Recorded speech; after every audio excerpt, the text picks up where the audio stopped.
Kevin De Bruyne has decided he's leaving Manchester City, so it's time to decide where he ranks among all-time Premier League greats. Kim, obviously you're a City fan.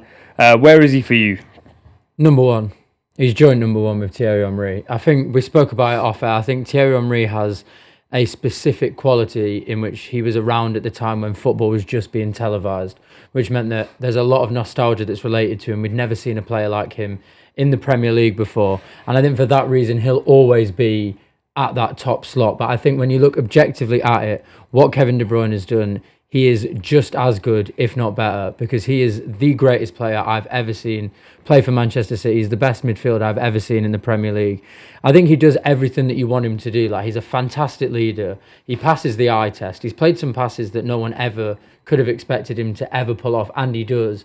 And he's also been a serial winner. He's won 6 Premier Leagues. He's won the Player of the Year twice. He's won a treble. He's been a Centurion. He's won 4 Premier Leagues in a row. He's won the Champions League. He's won everything that there is to win whilst being in England. And I think any of the names that you associate with being a GOAT, let's look at midfield, for example. You look at Steven Gerrard, people say he's the GOAT midfielder. Everything that Gerrard is good at, De Bruyne is better at. Everything that he's good at, De Bruyne is better at. Same with Paul Scholes. Same with arguably Lampard, although Lampard played in a more advanced position, so scored more goals. I think he's by far the best midfielder, and I think only Thierry Henry comes close to him. I misunderstood the assignment. I thought we were talking about KDB ranking amongst midfielders. I thought the same until Kim skewed it. Now I'm happy with that. No, but that's what the sheet says. In terms of midfielders, number one for me.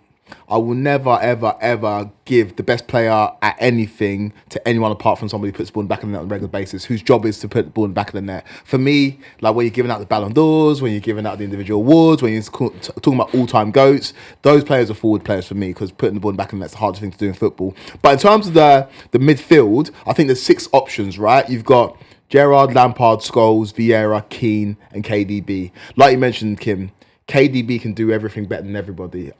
He's just the complete midfielder. Like you mentioned, 6 Premier League titles, a couple of Player of the Years. His assist to games ratio is by far and away the best in Premier League history. He sits only second in that list to Ryan Giggs, who played so many more games than him. He's just got it all. And when it came to like clutch moments in the Premier League, in the run-in, Kevin De Bruyne was the man who turned up for Man City. Last year, came back against Newcastle, and that kind of changed the dynamic of the title race. He's just got everything you want. And for a man that wasn't that highly touted when he first came in, obviously was at Chelsea, had to go away to Germany, re-find himself, came back to City. Paul Merson famously said that this man's not going to succeed in the Premier League. All he's done is win. All he's done is win. The modern man that predated Pep Guardiola at Man City, and to predate Pep, but to become a Pep player means that you've got to sit on a level above everybody else. When Pep talked about Messi in his prime, he goes, Messi's on the top table by himself, but below that is Kevin De Bruyne, and that's the highest praise from arguably the greatest manager of all time. For me, the greatest Premier League centre midfielder. In terms of the all-time Premier League greats, I still have Henry above him. Can I just Go on. query something just very quickly? I also have Thierry Henry as the number one.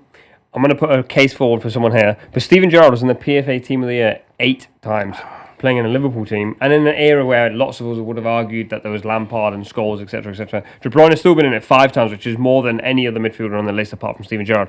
Where would you sit with that? Because I think I was discussing... That's good. Hey, listen, I was discussing it with a couple of people on social media and saying that if De Bruyne and Gerrard switch roles, obviously it's a massive hypothetical, would De Bruyne be able to do what Gerrard did? Because there is an argument in my mind to say he has been in the best team for the last 10 years, and so therefore, and yes, he's been the best player in that team, but Steven Gerrard was in a garbage Liverpool team over and over again. If De Bruyne was in that Liverpool team, Liverpool would have won more, because he's more clutch than Steven Gerrard. As I said at the beginning, you say Gerrard's good at shooting, De Bruyne's better. You say he's good at passing, De Bruyne's better. You say he's a good leader, De Bruyne's better.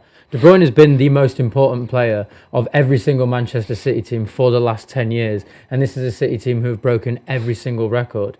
As Kweku said, De Bruyne was bought for a Pellegrini side, and he was by far the best player in that team. Then Pep Guardiola comes, and he is the centrepiece of everything good that City have done in the last 10 years. And I am a City fan, so I might be biased, but this Guardiola era is the best team we've ever seen in the Premier League. So the best player in that best team has to be held in a ridiculously high regard. And I would understand the argument if it was, say, a David Silva type player who was beautiful to watch, but maybe didn't have those clutch moments or didn't have like the stones of a Gerrard. But De Bruyne genuinely does, and I think you put him into any team. You put him into the Jurgen Klopp competing Liverpool team. Liverpool win the league more than City. I'm convinced of that, and I think most people would say the same because he's that good. I think if you had like prime De Bruyne in the season, I think it's 13-14, where again I don't want to bring it to a point where I'm slagging off Steven Gerrard, but where Gerrard slipped, I do think Kevin De Bruyne is a little bit more clutch. I think Gerrard has got more clutch and iconic moments, Istanbul and FA Cup final 2006, but Kevin De Bruyne and the Premier League running is cash money. I just think that he's just better than on that than 13-14 season. And the reason I know this is because someone tweeted me the same thing, and I had a feeling one of you would say it. Yeah. Gerrard got 17 goal contributions that year and played 31 games as the deepest midfielder, and as an old man, and that's why Liverpool got to the title race. No, 10 of those goals were penalties, and Luis Suarez scored 31 or 33 goals. One of the reasons. One of the reasons. So, hey. where's KDB? Again, when you think about Man City, you think about just this era. You think about Kevin De Bruyne. What team? When Kevin De Bruyne wasn't playing, I breathed a sigh of relief. There was a ball that came to Cole Palmer at the edge of the box against Brentford, and it rolled. It kind of fell to his right foot, and we all knew that he wasn't shooting. Kevin De Bruyne, left foot, right foot, it doesn't matter. It's cash money. And for a midfielder to be that dangerous in and around the box, yeah, man, you've got to give it to him. I think the thing that holds Kevin De Bruyne back, the one thing is he doesn't have that cult of personality where you've got stands screaming and cheering for him. And like Lampard Gerrard is very much, are you in the red camp or the blue camp? Whereas Kevin De Bruyne now, apart from the last couple of years where he's growing his hair out, he's doing a few more media appearances. Yeah. But Kevin De Bruyne is he keeps himself to himself and strictly football. If Kevin De Bruyne had the personality of a Patrick Vieira or even like a Roy Keane, we would be saying KDB is the greatest Premier League midfielder. It's not even a conversation. And I think it's quite interesting as well because I think like he's obviously objectively City's best ever player. That's just a fact. And I think most people would agree with that. But I think it would have to be if you're saying he's the best Premier League midfielder of all time. Yeah, but I think players for certain teams are slightly different. Greatest players for teams is different to like where they rank all time in the Premier League. I'll say Aguero. No, but this is what I'm saying. I think objectively, I think De Bruyne is the best player we've ever had. He's more complete than an Aguero. He's more skilled. He has more about his game than Aguero does. The sad thing for De Bruyne is, unlike Vincent Kompany with that goal against Leicester, and unlike Aguero with the goal against QPR, he's had so many clutch moments, but he hasn't had that moment. And for that reason, he won't have like a stand named after him like an Aguero or Kompany might. I would say the Madrid moment was a moment. Like that was your like coming of age for a Champions League. Like, but obviously it wasn't. Yeah, it wasn't in the final. Yeah, I hear it. Which, yeah. But one thing I know is Premier League greats, but again, when you talk about Premier League legacy, it's also influenced by Champions League. Gerrard doesn't get into any of these conversations about Istanbul. Say Gerrard's legacy is FA Cup, a couple of League Cups or whatever. Even if he's been amazing in the Premier League, 8 Premier League all-time appearances, whatever, he doesn't get in this conversation because he doesn't have Istanbul. For Kevin De Bruyne in 2 Champions League finals, he comes off injured and doesn't really contribute. In the first one, you lose against Chelsea and Rudiger breaks his face. In the second one against Inter Milan, he comes off injured and Rodri scores the winning goal. If he has like an iconic moment or scores the winning goal there, I don't even think it's a conversation. And we're taking this conversation further to the Modric's, the Iniestas, the Xavis. Right now, because he doesn't have those Champions League moments in the finals, we're having the Premier League and domestic conversation. Very quickly, who do we think should replace Kevin De Bruyne? I think Morgan Gibbs-White. I think there are a lot of names in there, and I know Florian Wirtz is one of them.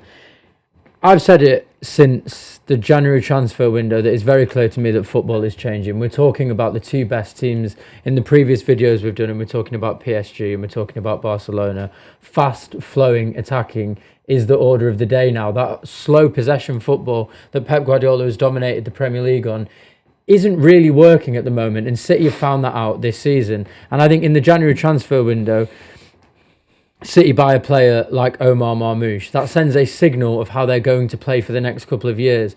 Couple that the fact that the windows before have been Jeremy Doku and Savinho. City are obviously going to play in a different style of football, which is going to be fast build-up compared to what they've played before. So I think it would be nice to have a passer or a player who can directly resemble what Kevin De Bruyne has done. But I also think it's very, very important to keep up with the times. And I think a player like Gibbs-White, who's incredibly physical, incredibly strong, good in and around the box, basically every good move that Forest have, at some point Morgan Gibbs-White will be involved, and they're third in the Premier League. And he knows what it's like to play in the Premier League, so I'd love to see him at City. Ron?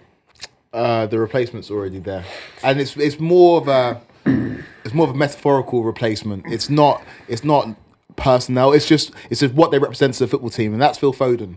Please rise, Philip Foden, because we've seen it already. And again, the slander for Phil Foden's got a little bit too much this season. Let's not forget that he was This guy. from me as well. From me as well. But I think the last memory is the lasting memory, right? And the last memory we had of Phil Foden at the back end of last season was not performing for England, and again, I know City won the league, but we saw the England performances at the Euros, and we've seen him at this season, and people have forgotten how good of a player he is. He needs to be the face of that franchise. He needs to be that guy, because when he was coming through, we expected him to be that guy. Last season, he was that guy for City.